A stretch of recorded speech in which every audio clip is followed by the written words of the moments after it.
Steve Kemp here with another episode from SK Photography.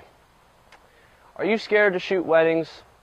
Do you want to shoot a wedding but don't have enough experience? Well, this video is going to be based on practicing your photography weddings. I made a previous video before when I was down in Wildwood, New Jersey about practicing your photography, just on the general aspects of it, getting your settings right, your f-stop, your shutter speed, your ISO, and just going out and shooting, working on your angles and your composition. But this video is going to be based on weddings. About a month ago, I had a good friend of mine and fellow photographer, Eric Rossi, come up to me and ask me if I would like to come along with him and to show me the ropes on how to photograph a wedding. Now, when you're approached by someone or a fellow photographer for that, and they ask you, would you like to come and watch me do this so you can learn, do it. Go and do it. I almost couldn't make it because I've been having problems with my back lately, and you know, with photographers, you're always bending over and whatnot, but it was feeling good that day and it's getting better. So I went with him yesterday to the ceremony and reception.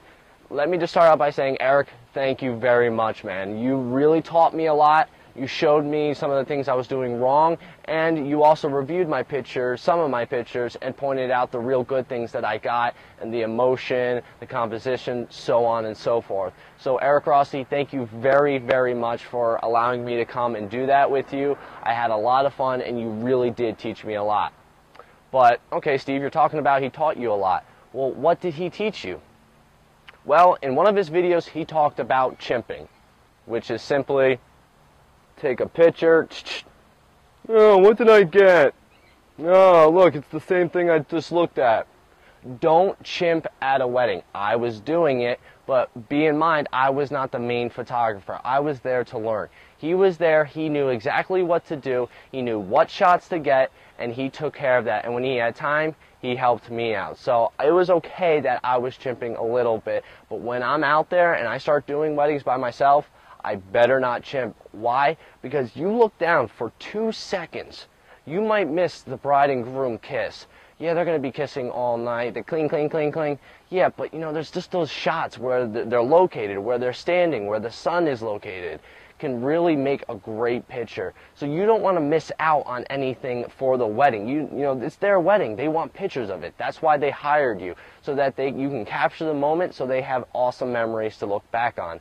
So don't chimp. Don't chimp. You're going to look down and miss something great.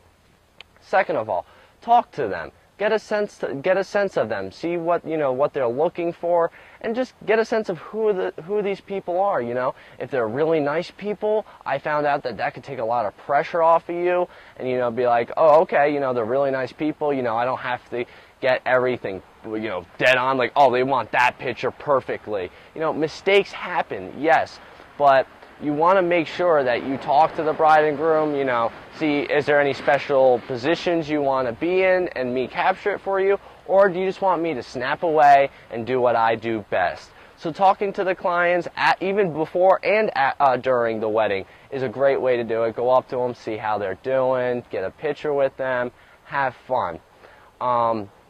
Another thing, flash.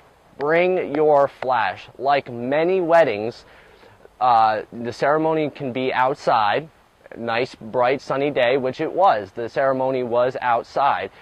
It was in a wooded area. It was at a nature center, so we had a lot of shadows and a lot of spots that were sunny, but it was a nice day, so we didn't need a flash. But like I said, a lot of weddings, the reception moves inside, and luckily we were inside because it did downpour for a little bit that day. But bring a flash. I was shooting with the Nikon D7000. He was shooting with the Nikon D700, I believe. Yes, a 700. Now, the big difference I made about that, I'm not trying to get into gear or anything, but the ISO settings. Of course, when you go up to a higher ISO, you're going to get more grain. But the better camera you have, such as the D700, it doesn't add so much grain to it, makes it a nice, smooth picture. He had his flash with him, and his pictures were coming out phenomenally. Not saying my pictures were coming out bad, but I had to deal with some things not using a flash. I do have an SB700, but unfortunately I did not bring that with me because I'm not yet good at flash, so it was okay. It was a learning experience for me. He brought his flash, he attached to his camera, was pointing it up to the ceiling pretty much the whole night, had a diffuser on it, and it added that great fill light for it. And the diffuser really made the skin a lot softer, and you don't have that harsh light. So definitely bring a flash, especially if you're going inside in a reception area for the reception or a ceremony. Can really make your pictures pop for you. And overall, just another thing he taught me was people were going up online and grabbing food and everything, so I decided to go and get some pictures of people getting food. He told me, he's like, well, yeah, that's a good idea, but it's not needed. They don't want pictures of the food. They know what they ate. They know what it tasted like. They want pictures of themselves. They want pictures of them kissing, smiling, getting their vows read, putting the ring on. They don't want pictures of food. If they want pictures of food, they could read a kitchen magazine or a food magazine for all they care. But those are just some of the things that I learned at a wedding. Prepare yourself, things you can do to prepare yourself. Make sure you have all your memory cards ready and that there's space on those memory cards for you to take a lot of photos. This was my first time I filled up a memory card. I had my 16 gigabyte and 32 gigabyte in my Nikon D7000, and I filled up my entire 32 gigabyte. I took over about 1,100 photos. So I have a lot of photos to go through and edit. Make sure that they're clean. Extra batteries. Always bring extra batteries. I had my battery in the MD11 battery grip and also my Nikon D7000. And there's a B. Get away, B, from my camera. There's a B on my camera. It's a Nikon. Don't go near my camera. So make sure you have all your equipment that you need. Make sure you have your strap or the strap that goes around your neck. Whatever you have, make sure all your equipment is charged and you have everything before you go. So remember, no chimping. You're going to miss out on those terrible moments, not terrible, good moments. Those are fantastic moments that they hired you for to capture. Talk to the clients before, after, and during the wedding. See how the night's going, if they're happy, you know, get a picture with them. You know, they requested us, they had a little tradition about what, you know, getting out of a box, not important to you guys, but they wanted the photographers in there as well. It was fun. We got actually involved with the wedding, and now we're going to be seen in their video. It's a great experience for you. If someone comes up to you and say, hey, do you want to follow me, and you don't have enough experience in that field, do it. Do not pass up opportunities like this.